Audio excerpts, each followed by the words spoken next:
Greetings, Metalheads, and welcome to No Nonsense Metal Reviews.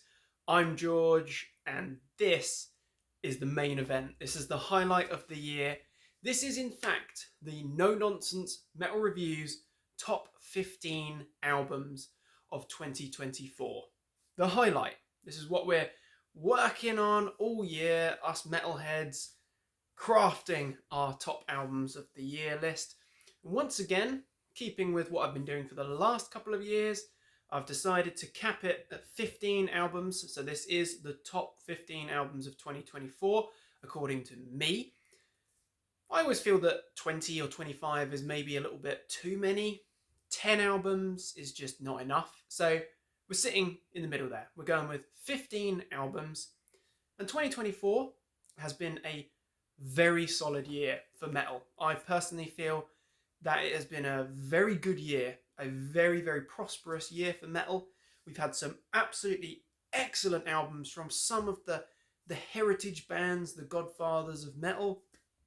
We've also had a lot of up-and-coming bands releasing some really top-notch albums that are contending with the greats of their respective genres, subgenres. We've also had bands that maybe haven't been particularly active for a while, coming back and releasing some really solid albums. So this has not been an easy task, and I've been pondering this list, changing the placements right up to the last minute, going back and forth with these top albums list for it feels like a year, in fact, which I guess it has been. But it was a real challenge, and I'm absolutely confident that we will all us metalheads will have very different opinions on what the best or the best albums are from 2024. Of course, as a bit of a disclaimer, remember this is the No Nonsense Metal Reviews top 15 albums of 2024, based entirely on my opinion, my own opinion. So this is not your, should we say, definitive, the best albums of 2024. This is the No Nonsense Metal Reviews top albums. Please do feel free to share your top albums lists, comment on mine, but let's keep this PG. Let's keep this all friendly. It's all a bit of fun. It's all very good-natured. That's what it's all about. Chatting about music, chatting about metal. So, we're going to kick off with album number 15. And album number 15 is a fairly recent addition to the collection for me, actually. When this album came up for pre-order, and I think even once it was released, the price was absolutely extortionate. It was about £25 for a CD and nearly 50 for a vinyl. Given a few months, and the new album, Swallowed by Hell, from legendary thrashers, the mighty Morbid Saint, is an absolute beast of an album. Swallowed by Hell is a fantastic album. Morbid Saint, if you're not familiar with, they were formed, I believe, in the late 80s. They had a particularly successful album with Spectral Wound, their debut. A lot of time spent with nothing really happening, hiatus, breaking up, whatever. Not too sure on the politics there. I believe they had an album out in 2015 as well. But this is the first album, full-length album, to be released since then. And I will show off. I'm not going to go through every single track and every single album and version and such, but I will show this very cool red vinyl. So I picked this up recently. It was about £20 on Amazon. And you know what? This is a freaking thrashing album. Absolutely love it. Full of riffs. It's fast. It's furious. It's a fine, heavy album. Sounds great. Musicianship is solid across the board. Brutal album cover there. But this is that kind of thrash where it's a little bit uncomfortable in its placement. It's right on the border between thrash metal and death metal. Is it thrashy death metal? Is it deadly thrash metal?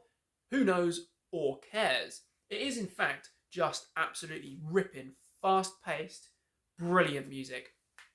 This is an absolute belter.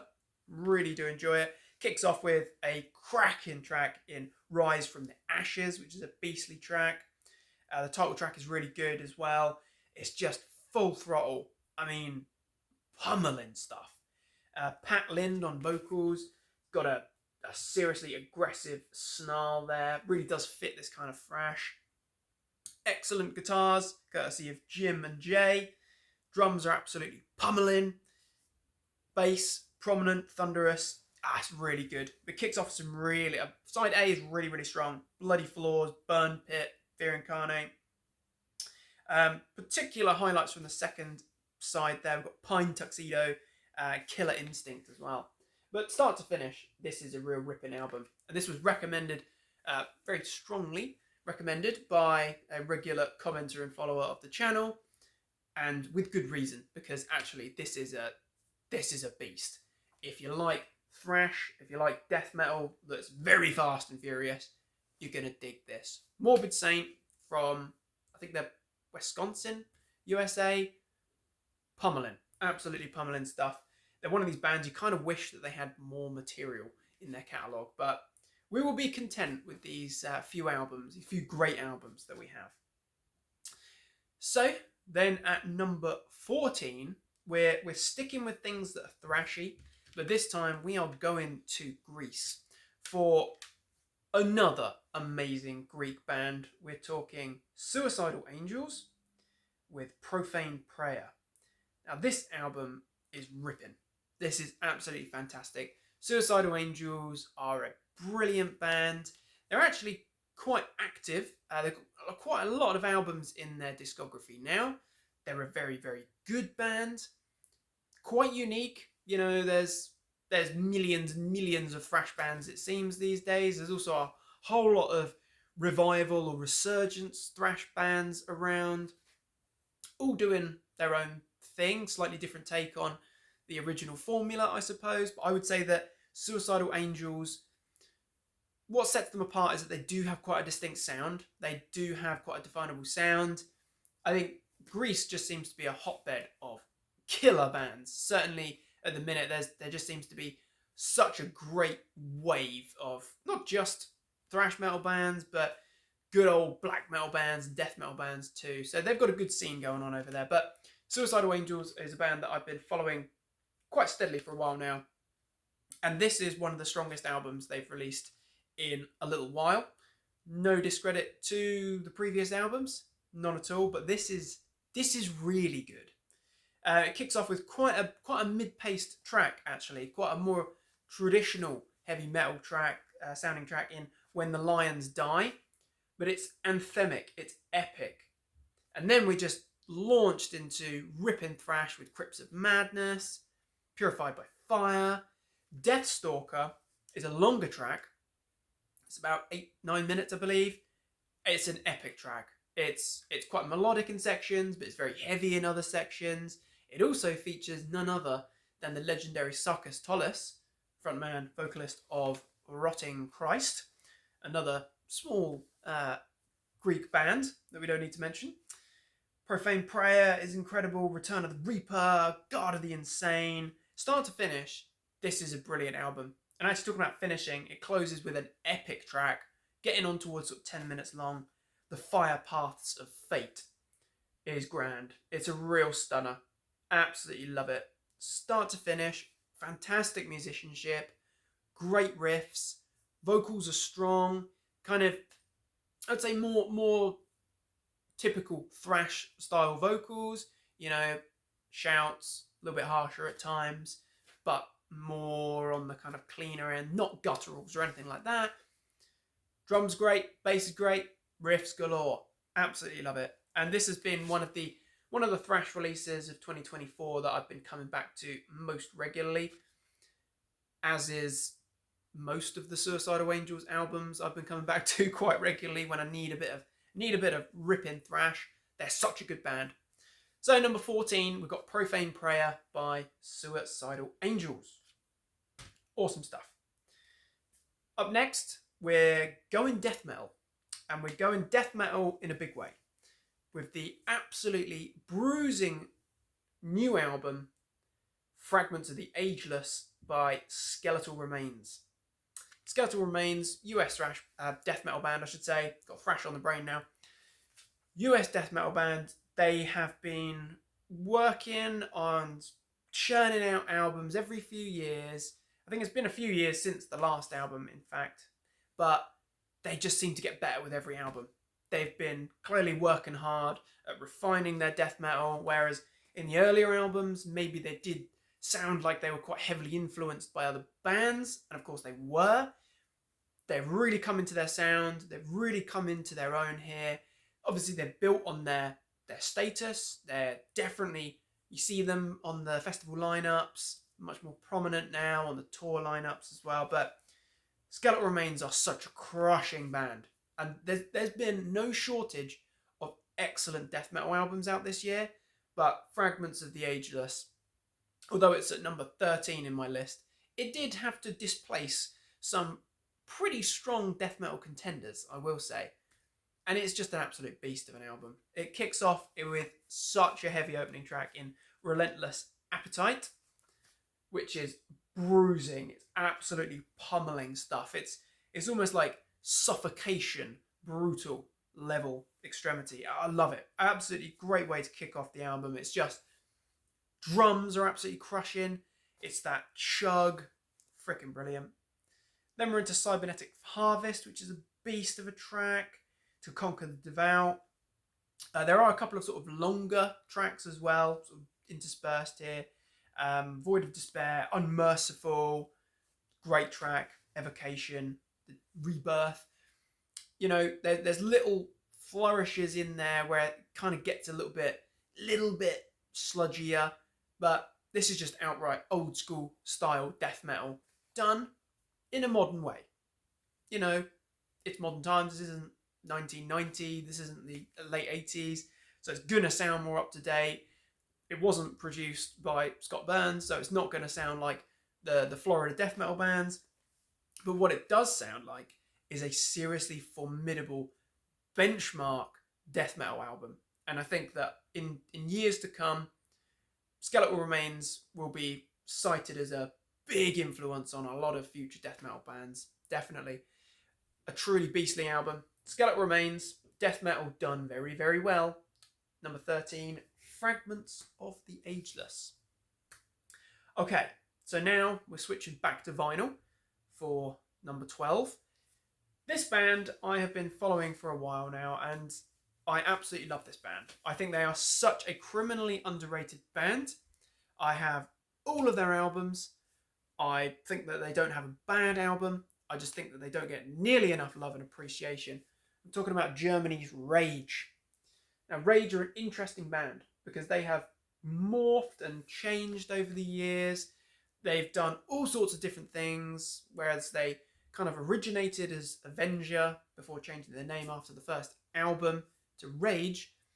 They were essentially a thrash speed metal band, you know, sitting on that cusp there. Thrashy, very, very fast music. Over time morphed into incorporating more traditional heavy metal elements in there, power metal elements even. They've got a number of albums recorded with a full orchestra, the Lingua Mortis Orchestra, I believe. And for album number whatever this one is, they've got a lot of albums in their catalogue, and I've forgotten which number this is, but this is After Lifelines. So I picked this up on vinyl. Seems fitting because it is a double album. We've got 4 sides of excellent metal. It's about an hour and 20 minutes long. This is a long album. And this is a combination of all of those different elements. So the thrashy elements, the heavy metal elements, almost verging on power metal as well at times. But also the second half of the album, if you like, is the lifelines. So first half being Afterlife on side A and B, C and D, Lifelines, is recorded with the orchestra. The Lingua Mortis Orchestra is back, and these compositions are epic. Great orchestral stuff. I personally enjoy symphonic metal or orchestral metal, where you've got those big, grand sounds of big, grand orchestras. I think it works. And Rage, with their heaviness and their definable sound as well, Rage do have their own kind of iconic sound there, fronted and vocal duties performed by Peter Pevy Wagner, a bit of a legend, to be fair. Don't know if you can see it down there. Our lineup. A revitalized, renewed lineup here for this album. This is a strong album. This is one of the best Rage albums for a while. And that's saying something because, to be fair, the last few albums, like Resurrection Day, they've been really strong. They've been really, really, really good albums. This is one of the best. I think this is a fantastic Rage album. It is, in places, unbelievably heavy. And I think that there's definitely an influence here. Maybe it's just my ears. I think that some of those more modern heavy metal bands, or bands that are, I guess, kind of, they're awkwardly positioned.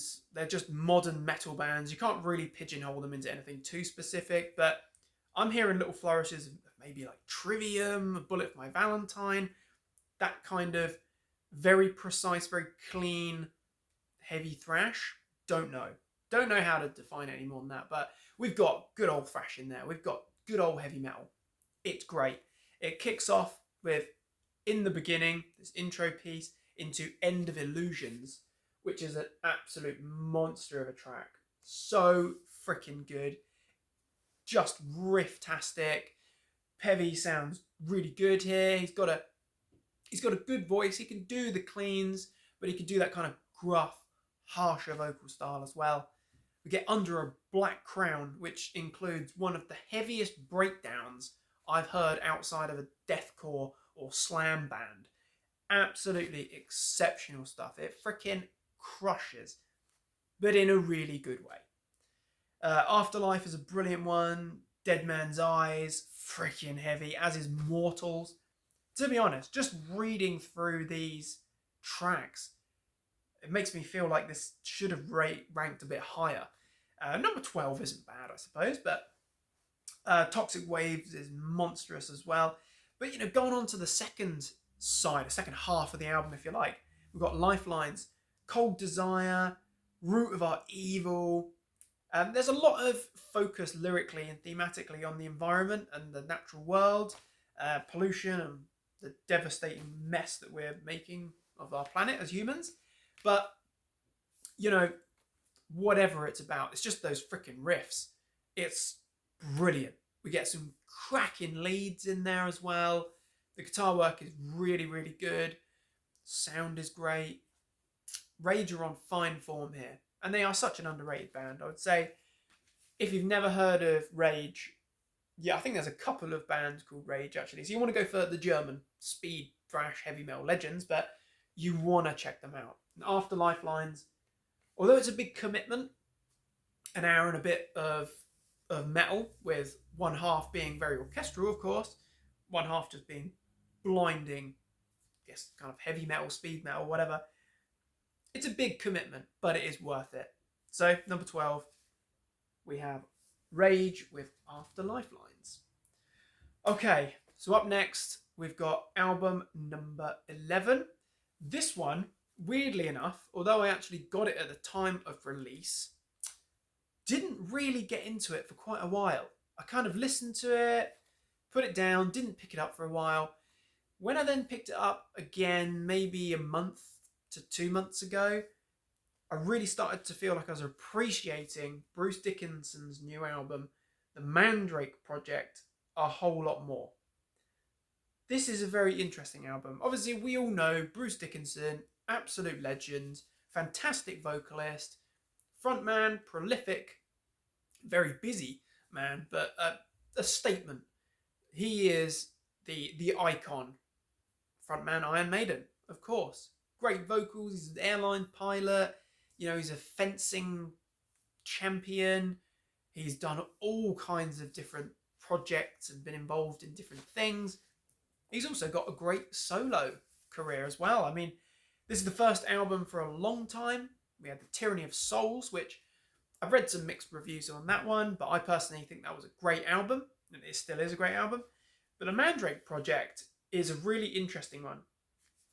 It's removed. It's different from Maiden. And I think what I initially struggled with the Mandrake Project was that I think I was listening to it expecting to hear something like Maiden, which if you're expecting to hear something like Maiden, you might be a bit disappointed. This album is actually quite progressive overall. There's quite proggy stuff in there, but I would say it's a heavy metal album. But we've got some great tracks here. I would say throughout, Bruce sounds really good. He is on fine form. And, I've read a few critical things about Bruce's vocals in more recent years.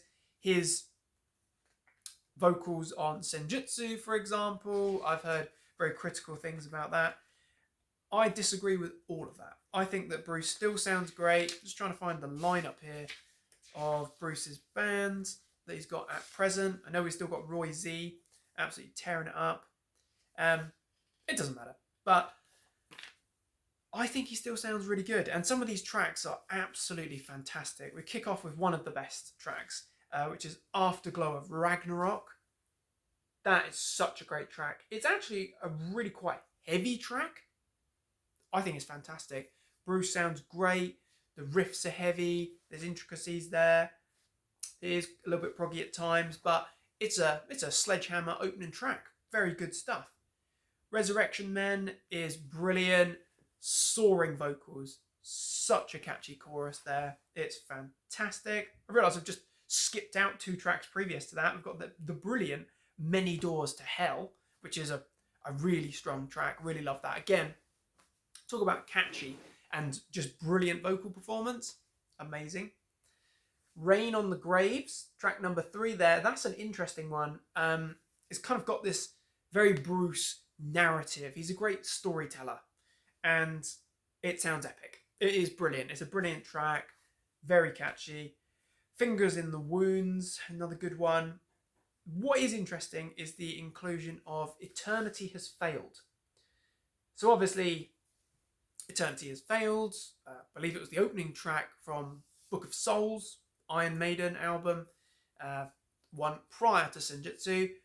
That's a great track from a very good album, in fact. But I was not expecting to see or hear that on the Mandrake project. However, it transpires that I think the song was originally written by Bruce, intended to be on his solo album, next solo release, and it kind of got used by Maiden. Fine. The version here does sound different, definitely, but still sounds great. I think it's such a good song. So catchy, so memorable. The guitar work is fantastic throughout this album. Like, really talented stuff here from Roy and company. We've got Mistress of Mercy, which is a great one. Face in the Mirror, which is a real tearjerker. That's the slowy. And then we've got Shadow of the Gods and the epic feature-length Sonata Immortal Beloved. Love it. This is such a good album. It's really grown on me with time and really feel like I'm appreciating this album more now. This has really jumped up in my list. And if this list was produced in 2-3 weeks' time, this probably would have been a lot higher. But, it's number 11 in the top 15 albums for me, so that's not exactly bad. So Bruce Dickinson, the legend, with the Mandrake Project, a crushing, good old heavy metal album. So now we are at number 10, and we're sticking with heavy metal. We're sticking with legends, in fact, and may surprise you that it's not higher. But we're going with Judas Priest and the rather excellent Invincible Shield. So this album, Invincible Shield, first for a few years. Of course, it was following on from the brilliant Firepower. But I would say that this album is the best album since Painkiller. And I think that's widely accepted as well. Rob Halford sounds brilliant here. He is such a legend, an icon. Guitar work is fantastic. This is good old-fashioned Priest. Obviously, they've had lineup changes over the years. We no longer have KK Downing in the band. He's off doing his own thing with KK's Priest, which is fine. We do still have Tipton, and we do have Richie Faulkner, Ian Hill on bass, and Scott Travis on drums. So we've got the core of the band there. And what they've done is they've produced a seriously strong, seriously good sounding, courtesy of Andy Sneap, of course, fantastic sounding album. And this is This is some of the best Priest. I absolutely love it. I think it kicks off with such a great track in the form of Panic Attack, which I believe they actually opened their set up with when I saw them in Birmingham earlier on this year. Fantastic stuff. Other great tracks, we've got The Serpent and the King, which is a very Priest track. You know, that's really harking back to the good old kind of Stained Class, Killing Machine, that kind of era sound. Invincible Shield is brilliant. Devil in Disguise is so catchy, I love it. Gates of Hell is anthemic and powerful. Crown of Horns is the real sort of tearjerker track. That's the ballad number there. As God Is My Witness is epic. Trial by Fire, it's heavy as hell. Escape from Reality is a proggy kind of crazy doomy track. Love it. Sons of Thunder and Giants in the Sky, epic. I freaking love this album.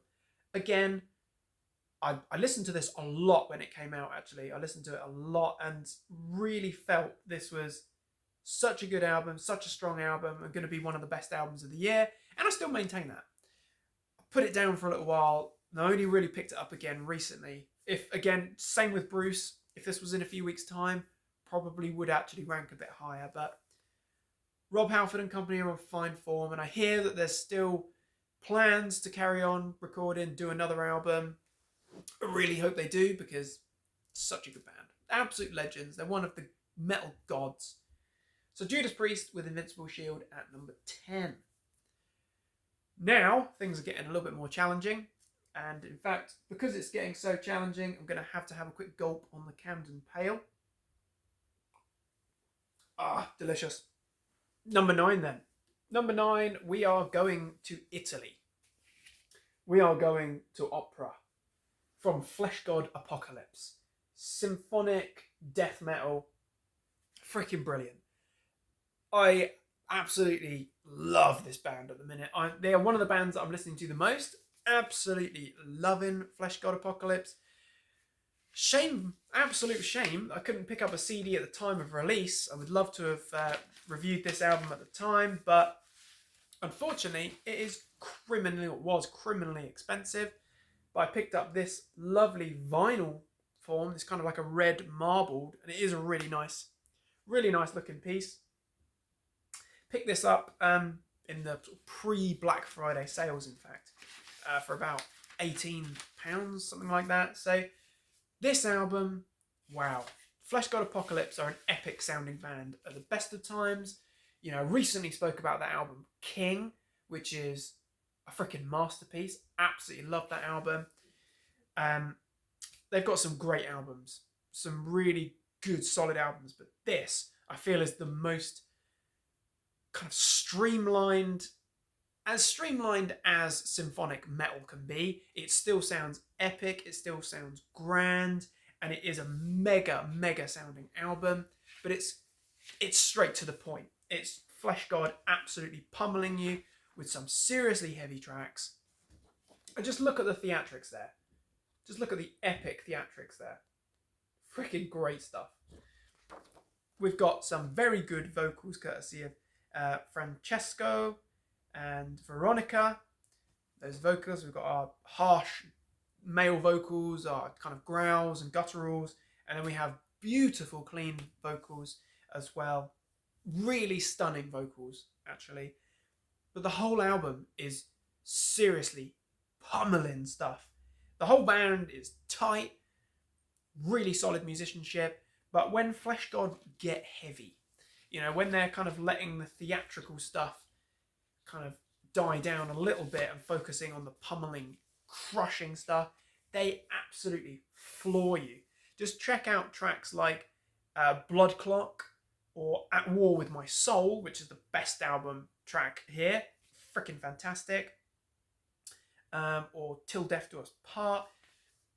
Crushing stuff. There's just fantastic musicianship throughout this whole album. Really epic stuff. And if you like symphonic metal, if you like Epica, for example, I think Epica is probably the closest band that you can say there's a likeness to. Some of the tracks do sound concerningly Epica-like, but, you know, Fleshgod are their own entity. If you like that, then you're so going to dig this, because this is great. Even though it is a bit heavier, I would say. Wow, these Italians know how to do seriously good metal. Absolutely epic. I Can Never Die is so good. Seriously good track. Absolutely love it. Then we've got Pendulum. Morphine Waltz is a bit of a crazy one. We've got these kind of shrieking female vocals there. The whole thing just kind of sets you on edge. Great stuff. Killer riffs. Drums are punishing. And we've got really grand and really well done orchestrations there. Absolutely fantastic. I would say that this is rapidly becoming a bit of a favourite in the Fleshgod discography for me. Got some good stuff in there, you know, but this is great. This is very, very good. So, number 9, Fleshgod Apocalypse from Italy with Opera. Love it. Absolutely love it. Okay, so up next, number 8, we've got a band that I have only discovered very recently, within the last few months, which says a lot about just how good this album is. We're talking Spectral Wound with Songs of Blood and Mire. This is a US black metal band. They've been around for a few years now. They've got a couple of releases out. But my goodness, this is such a good album. This is one of the best black metal albums I've heard in a long time. Really refreshing stuff. And you know, black metal is a pretty saturated subgenre. There's a whole lot of black metal bands out there doing some incredible things. Effectively, not reinventing the wheel, but just kind of doing their own thing with the established sound and style. Spectral Wound, I feel like this is next level stuff. It sounds original, but clearly drawing influence from Mayhem and Dark Throne and probably the US black metal bands, definitely the fantastic underground US black metal scene, where you've got some truly incredible bands and incredible musicians in there. But this is going places. And actually, I noticed recently Spectral Wound have appeared on the Incineration Fest 2025 lineup. I think they've got a European tour coming up. This is clearly what these Americans are doing, is clearly connecting in a big way with us in Europe, or Europe and the UK. Songs of Blood and Mire absolutely kills. Kicks off with a seriously good track.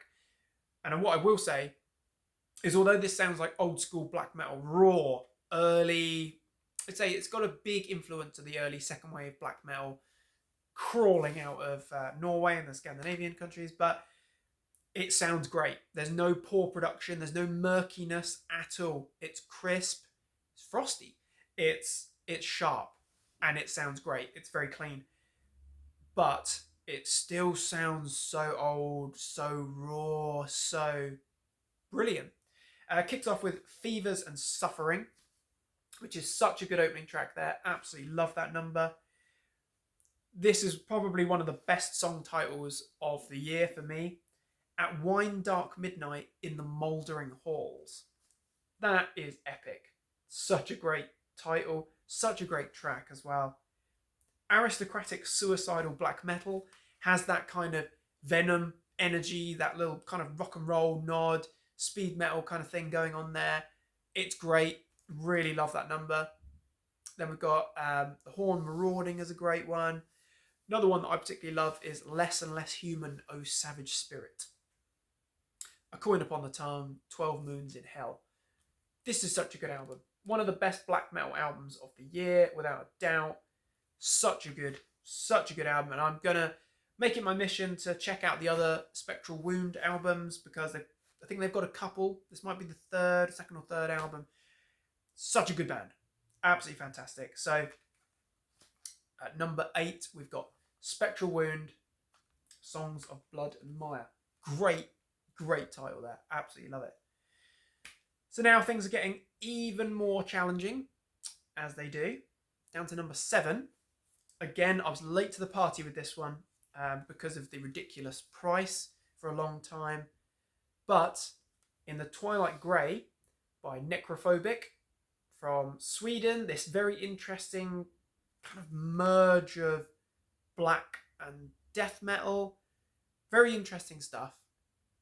I think they started out as being very much an old school death metal band, then kind of over time they've just morphed into a black metal band or a black and death metal band. But wow, what an album. And again, this was recommended very strongly by a regular follower of the channel, expressing that this was an album I needed to check out. It was one of the best. And you know what?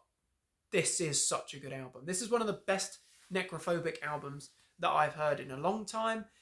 And that's saying something, because actually Necrophobic, again, quite an underrated band. They've got so many great albums.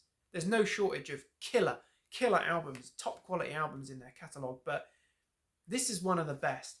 Kicks off with Grace of the Past, which is an absolutely stunning song. Incredible kind of intro there, very grand, very mystical. And then we're just pummeled with this black and death metal kind of style. Absolutely fantastic. The vocals are brilliant, I will say. The riffs are excellent. I love the prominence, absolutely love the prominence of the bass here. Just start to finish, a really great album.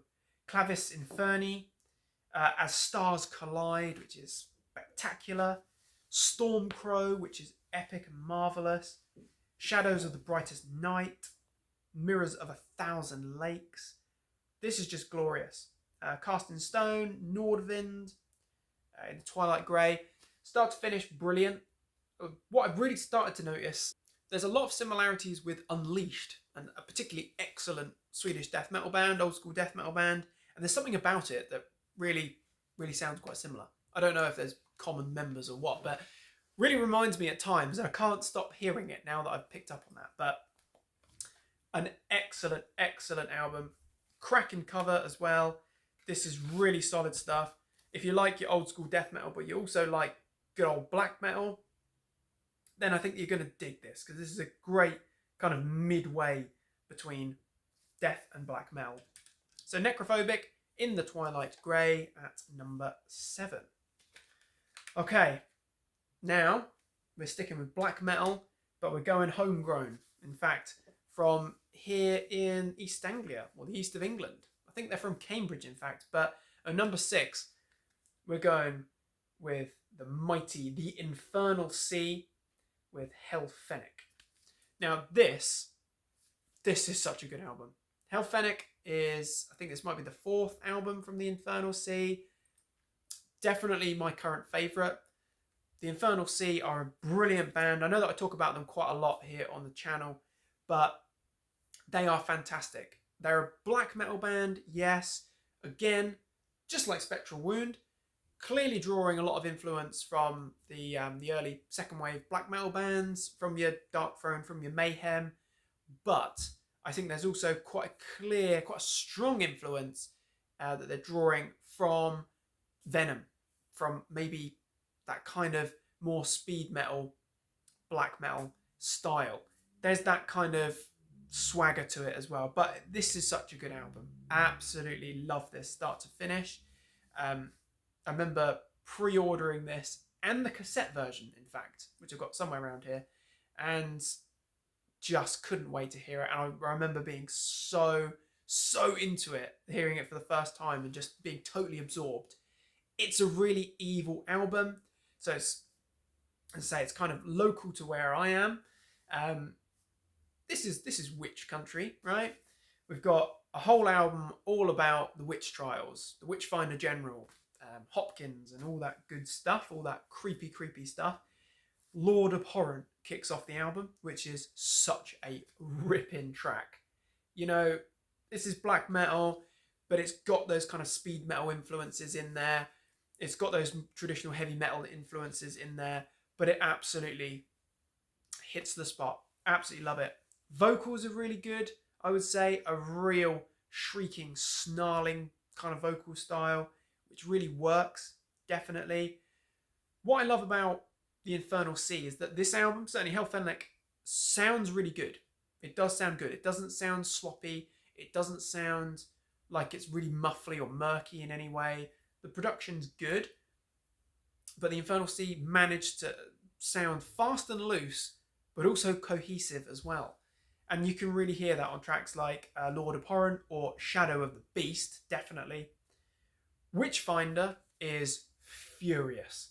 It's frostbitten, evil. It is a proper nightmarish incantation there. Absolutely love it though. The Hunter is epic. Bastard of the East is rocking and thundering. Absolutely love it. It's got that kind of Venom vibe, quite strong there. Black Witchery is excellent. Frozen Fen is creepy as hell. No pun intended. It is a really sinister track. The whole album has this very sinister vibe, and I think it's kind of really driven by that creepy, shrieking vocals and just those excellent riffs. Incredible riffs. Frozen Fen is great, but the real highlight for me is the track that's got a real kind of melancholy to it. It's a little bit more of a melodic track, is the closing epic, Messenger of God. It's a very interesting track, a very good track. We've kind of got like a real atmosphere to it. The whole album is very atmospheric, I would say. That's a fair statement, but it's got a real atmosphere, a real darkness to it, a real mood, and it's brilliant. But that closing track with violins or whatever it happens to be, some sort of string instrument, stunning. Absolutely proper hairs standing on end. Gives you the chills. The Infernal Sea, one of the best black metal bands around at this time, in my opinion. Absolutely love this one. Hellfenic, what a stunner. Absolutely love it. Number 6, in fact. Hellfenic from the Infernal Sea. Right, so now we're down to number 5. Now it really is getting incredibly challenging. And I'm looking at these albums here, and in my mind, I'm trying to resist changing the order of a couple of them, because I think they're very close from here on, and with the Infernal Sea, I'd say it's very close. It's quite interchangeable, and these have changed place a lot. But number 5 is a new one to me. So another band that I've discovered not that long ago, a few months ago. Was aware of them previously, prior to that, I should say, but had only heard a few tracks here and there. You know, things that were recommended on YouTube or Spotify or whatever. But this album, I'm absolutely loving. I took a chance on this one after hearing the title track, Spell Shock, from Bewitcher. Took a chance, and it's paid off, because this is so good. It says here, new album from Portland's black magic metal invocators and provocators. And I think the black magic metal stuff that's pretty apt, because this is a great album. This is absolutely fantastic. I would say that this is a blackened speed metal, blackened heavy metal album, and it's fantastic. So they are from Portland, Oregon, USA. They've got a number of albums now. I think maybe 3 or 4 albums prior to this one, and those albums that I have heard now are very good. This is definitely the best. This is fantastic. As I say, blackened speed or heavy metal, there's a very strong vibe that I'm getting here of good old Celtic Frost, circa the first maybe 3 albums. Certainly in the vocals, I think there's a strong Tom G. Warrior kind of vibe. Circa, yeah, I'd say Into the Pandemonium, that kind of sound. Brilliant though, really good vocals from Matteo von Bewitcher, vocals and guitars. Really strong album. I've been absolutely loving this one recently. I've been listening to it almost daily, as I have with a lot of these albums, to be fair.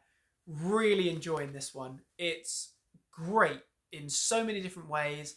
I'm a massive fan of Motorhead and Venom, and I love that kind of speed. I love that speed metal, that kind of fast and loose stuff. Bewitcher have that, but they coat the whole thing in a luscious blackness. So it really is black and speed metal. But we get some absolute belters here. Kick off with Starfire Maelstrom, which is brilliant. Absolutely killer track there. Fast, killer riffs, great vocals. That kind of driving drumming, love it. Lavish Desecration. Spell Shock that's catchy as hell, heavy metal. Such catchy riff work there. Out Against the Law is a, clearly, very strongly influenced by that good old Venom or Motorhead kind of style there, and early Celtic Frost, in fact. Think of some other great ones. Seasons of Foul Harvest is an excellent track. Absolutely love that one. Killer riffs, so catchy and memorable. Like from the off, first couple of listens, you're hooked. The Harem Conspiracy is great. But then we've got Pagan Shadows, which is a very interesting kind of instrumental piece. It's folky, country, stunning. It's actually a really beautiful piece of music, a beautiful kind of interlude. Very folky, got that kind of country vibe there. Absolutely love it though. It sounds great. It really stands out as a bit of a very unique track, but a bit of a highlight in a way. And then we get probably the best track on the album, Ride of the Iron Fox, which is just absolutely stunning. I freaking love it. Such a good album. This is really, really stuck with me this year. Really brilliant bands. Bewitcher, definitely one you wanna check out if you're not familiar with them. They are on the list. Spoiler alert: they are on the list for an upcoming bands you need to hear, and with very good reason, in fact. So Spellshock, Blackened Speed, Blackened Heavy Metal, whatever you want to call it. At number 5, and with good reason, Spellshock. Love it. So now we're down to number 4. Things are getting really challenging by this point. Need another gulp of the old Camden. And this is where I'm really struggling, because number 4 and number 3 have basically just been slowly rotating like some sort of rotisserie chicken for the last few days. I can't decide. So I think it's fair to say that the albums that are number 1 and 2 have been interchanging quite a lot, as has albums number 3 and 4. So we're just going to go with how I had assembled these albums prior to recording. Another new band, another new discovery for me, but I've been absolutely blown away by just how good this album is. I'm not actually entirely sure on the pronunciation. It's either Kveien or Kuen. I'm not sure. Or none of the above. So please do correct me or point out my mistake. I'm sorry. Kveien. Wow. This album, The Formless Fires, at number 4, is an absolute masterpiece. Again, this was strongly recommended. A regular follower, commenter. I can't remember what our band or album I was talking about, but they said, yeah, but what about this though? I hadn't heard it, so I went away, took that recommendation, checked out this album, The Formless Fires, and my God, I've been hooked. I freaking love this album. This is wow.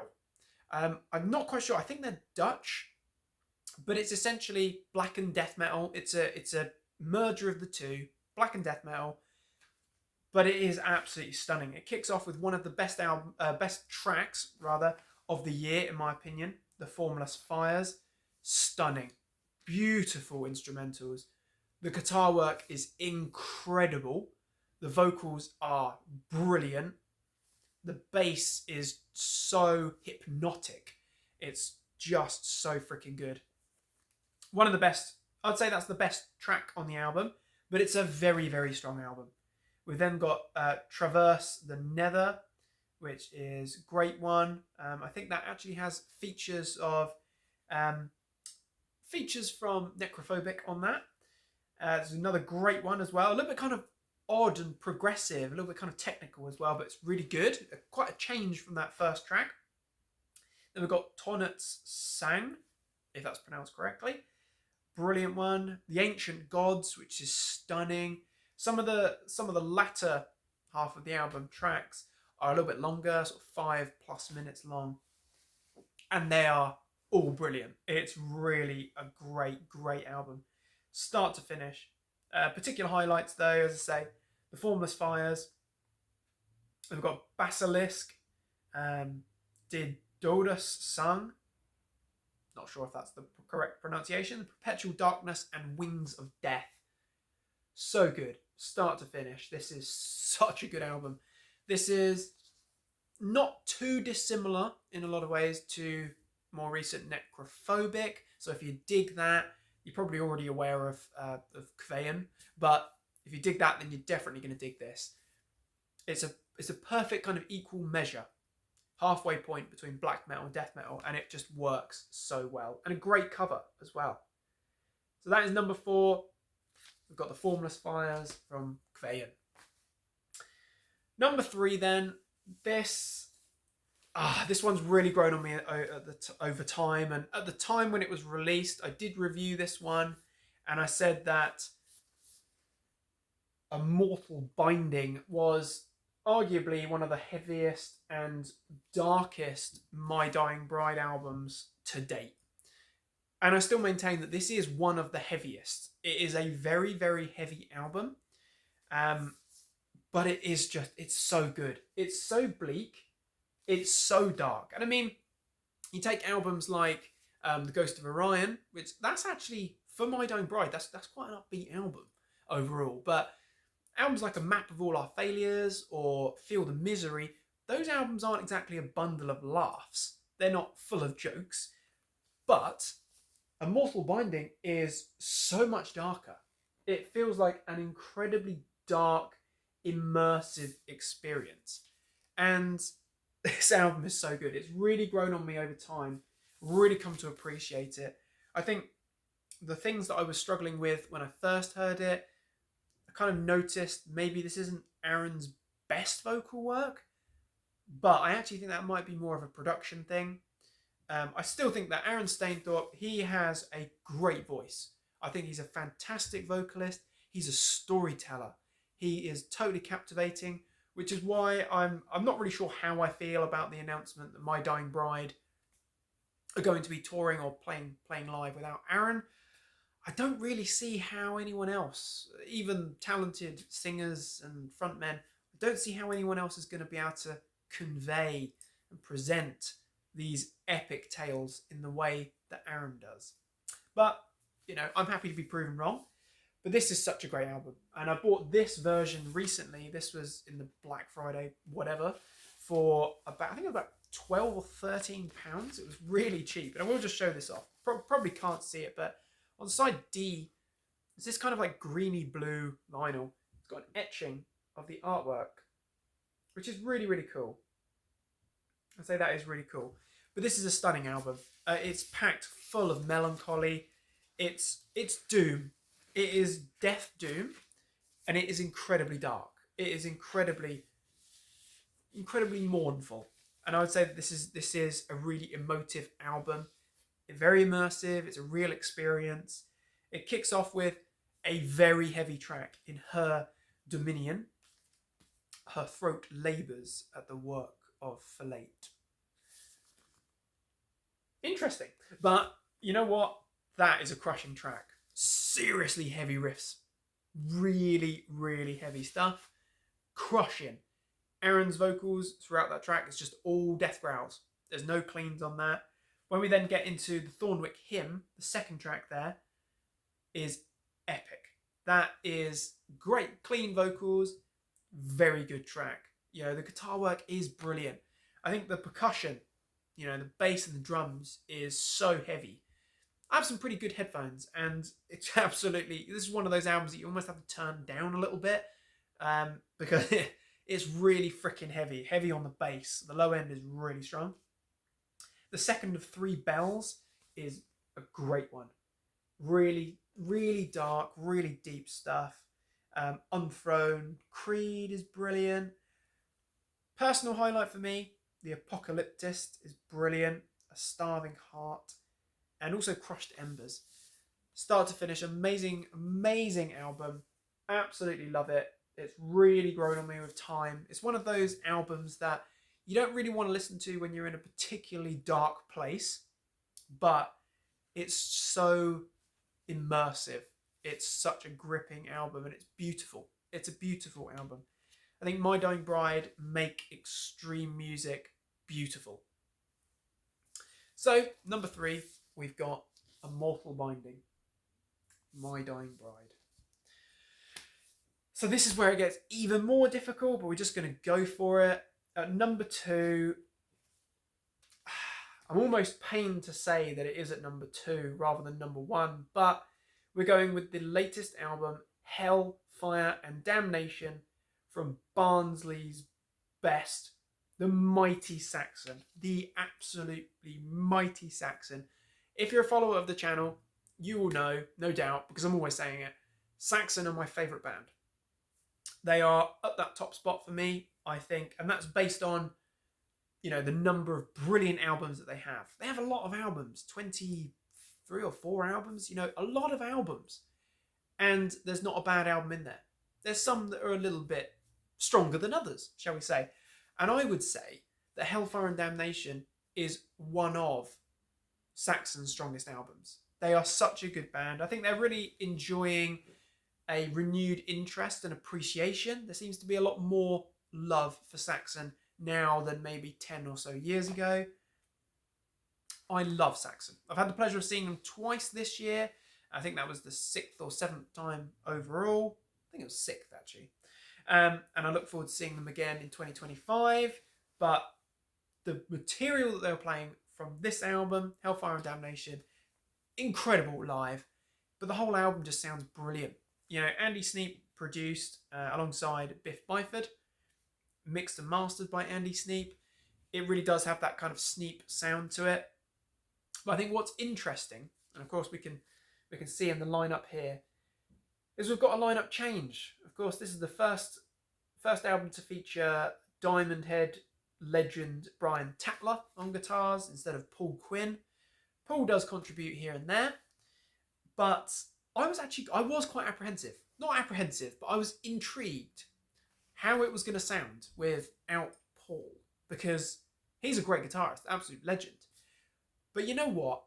I think that this album sounds fantastic. Regardless, you know, Paul, for all of his excellence, Brian does a formidable job here. Absolutely fantastic stuff.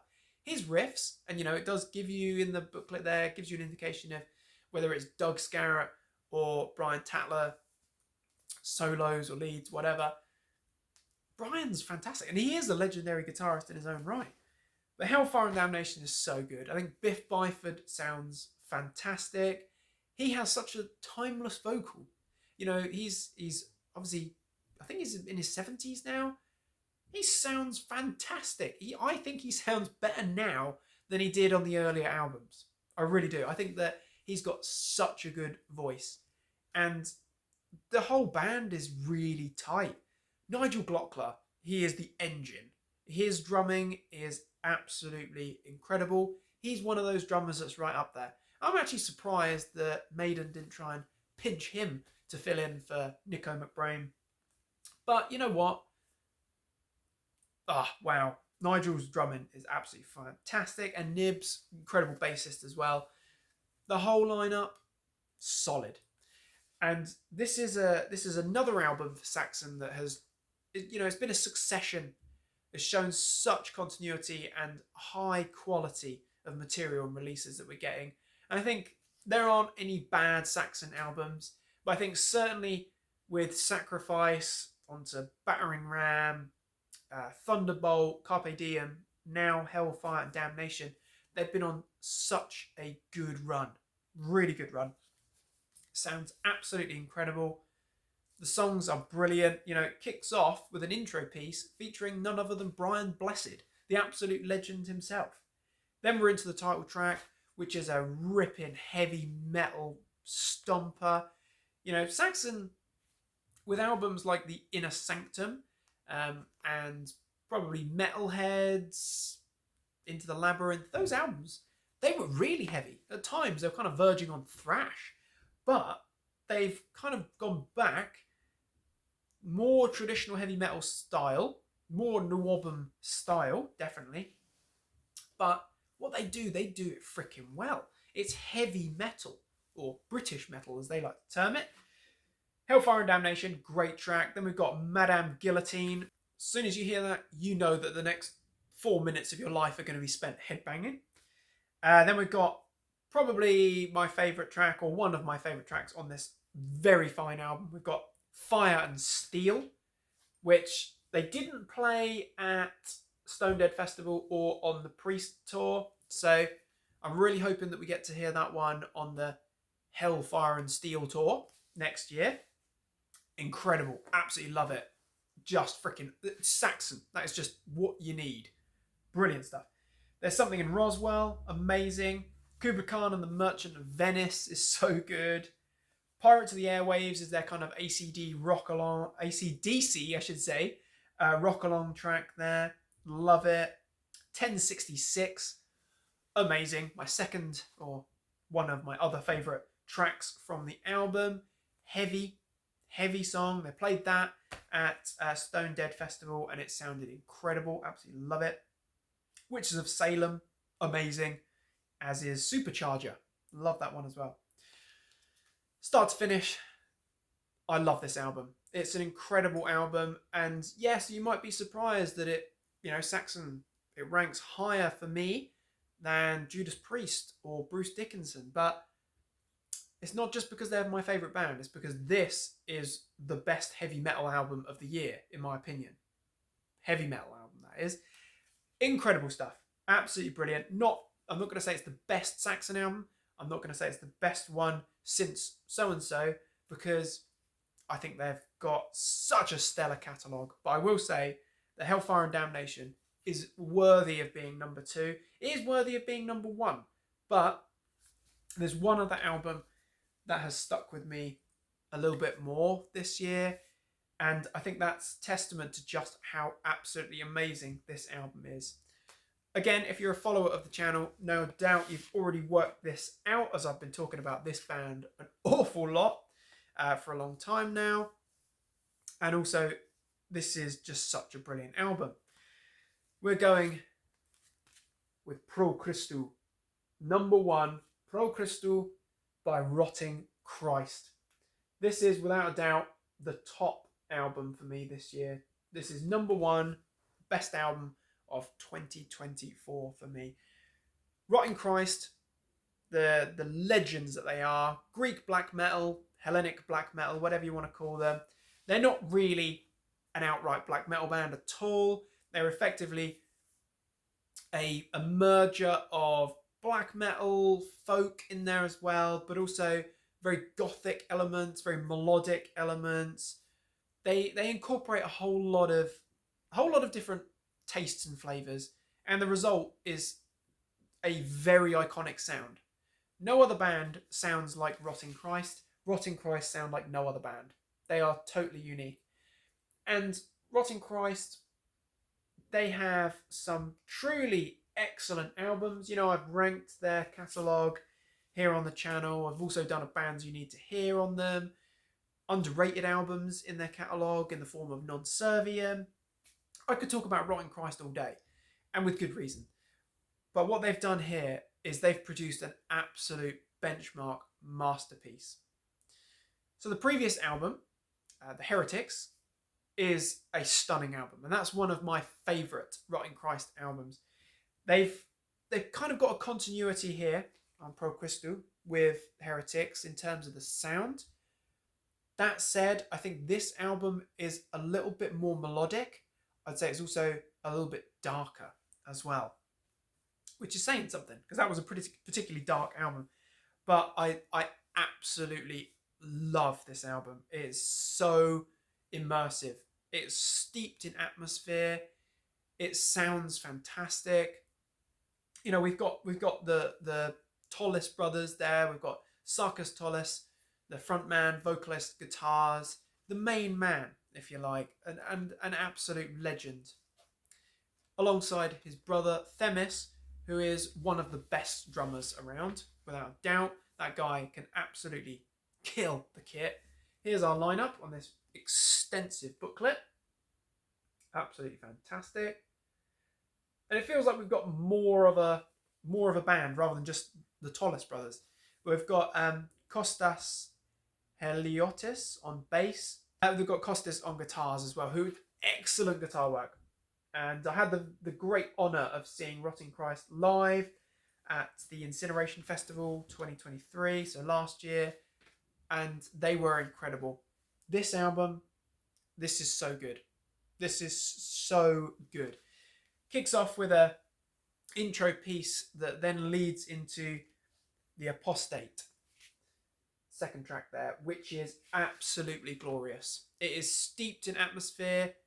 It's so immersive. This is truly stunning stuff.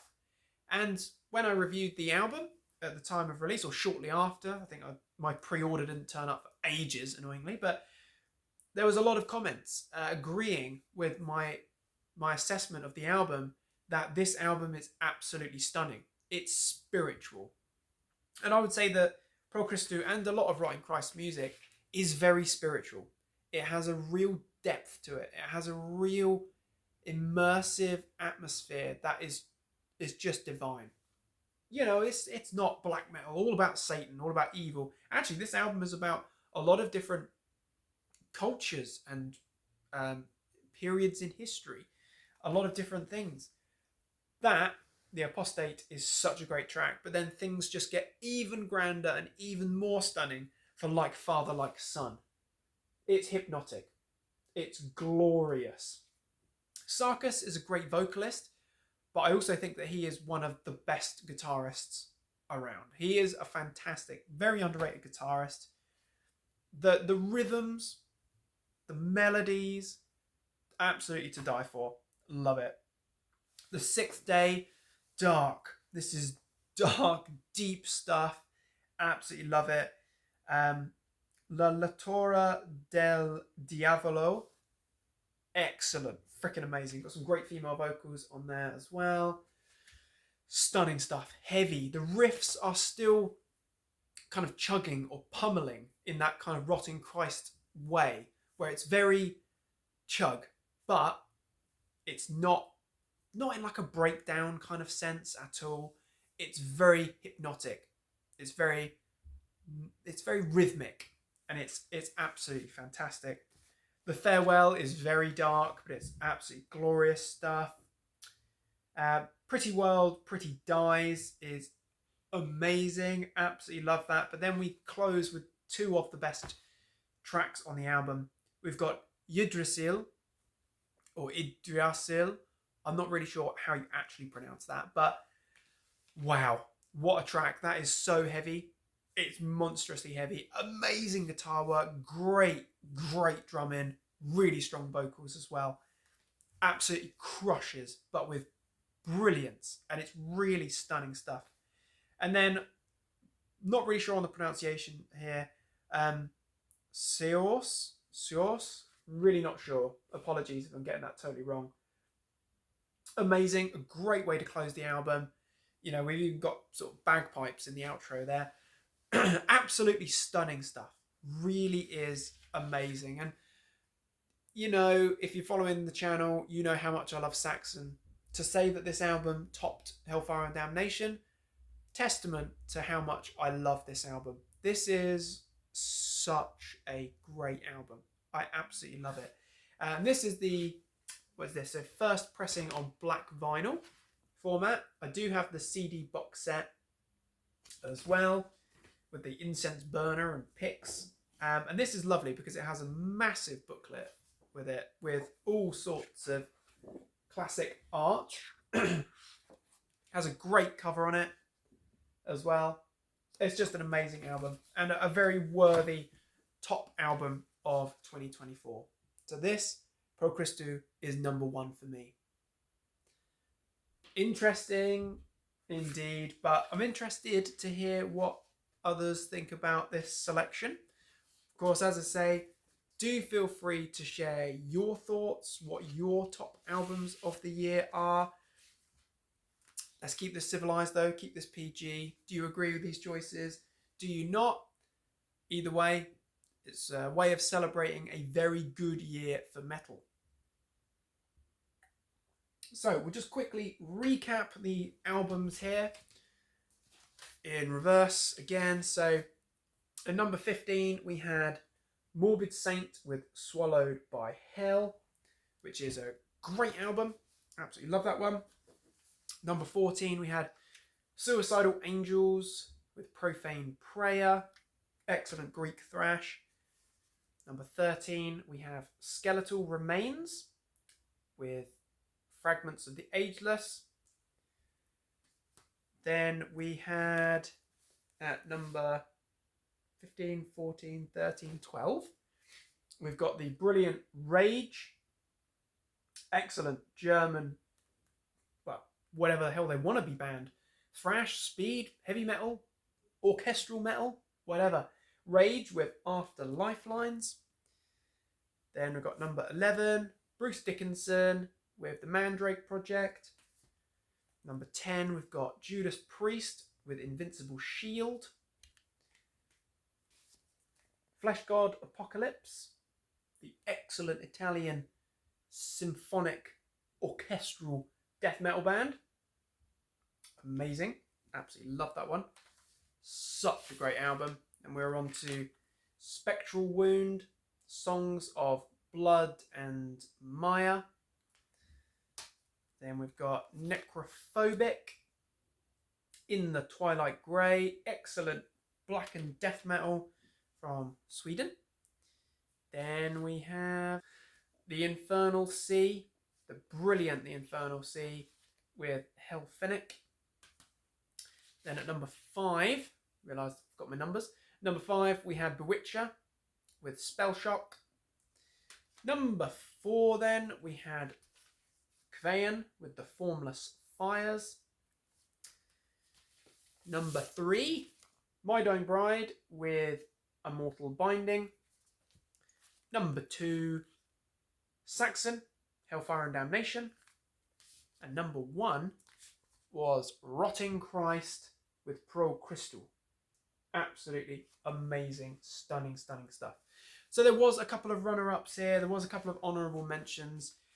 First of all, I'll shout out to the bands that have released some great albums this year that I've checked out on Spotify, but unfortunately, it's either way too expensive to justify the purchase right now, or actually, you know, I've kind of put the capital towards other things, other releases. So that includes Winter Filleth, Aborted. I've just got around to ordering a vinyl copy of the new album, which has finally gone down in price a little bit. Hell Butcher, another great release, which is just sadly a little bit too much to justify paying out for at this time. And there's a few others as well, but you know, if it's missing from the list, it's not because I don't like it. It's probably because I haven't got around to buying it yet. But I do want to shout out to Bat. So this very interesting kind of blackened speed metal band, featuring Ryan Waste of Municipal Waste, Under the Crooked Claw. This is a great album. This is one of the best kind of blackened speed metal albums, and this was toe-to-toe for the final spot, number 15, with Morbid Saint. So I did want to just shout out to say that actually Bat, this is a really enjoyable album, really good band, really solid stuff, really enjoying that one. It's great kind of Venom, Motorhead inspired blackened speed metal, and 2 albums that I've only just actually picked up because they were way too expensive, but then Black Friday, that remedied that. And if this list was produced in a few weeks' time, I'm sure that these albums would both feature. We've got the incredible Nile with The Underworld Awaits Us All, which is a truly brilliant album. This is technical death metal, all about ancient Egypt, and it's amazing. It's rapidly growing on me, and just, wow, what a strong album. And lastly, an album and a band that's been causing quite a stir. We've got 200 Stab Wounds. I always get it the wrong way around. It's Manual Manic Procedures. This is bulldozing stuff. This is really heavy, grotesque, gory death metal. Short and sweet, but seriously good stuff. So I want to just shout out to those honourable mentions as well there. So my friends, that is it. The top 15 albums of 2024 according to No Nonsense Metal Reviews, aka me. What are your thoughts and opinions on my top albums? What are your thoughts and opinions on the top albums of the year? What are your favourites? Do get involved. But as I say, let's keep this friendly. Let's keep this PG. It's all just a bit of harmless fun. So my friends, here's to a great year, great 2024 for metal. And here's hoping that 2025 is going to be just as good, maybe even better. Who knows? Do take care of yourselves, my friends. Thank you very much for all the support this year. Thanks for watching. Feel free to like, subscribe, share, comment. It's all very much appreciated. Do check back soon for more reviews and recommendations. I'm going to be carrying on into 2025. Clearly nothing better to do. So do join me again. Take care of yourselves. Until next time, stay heavy.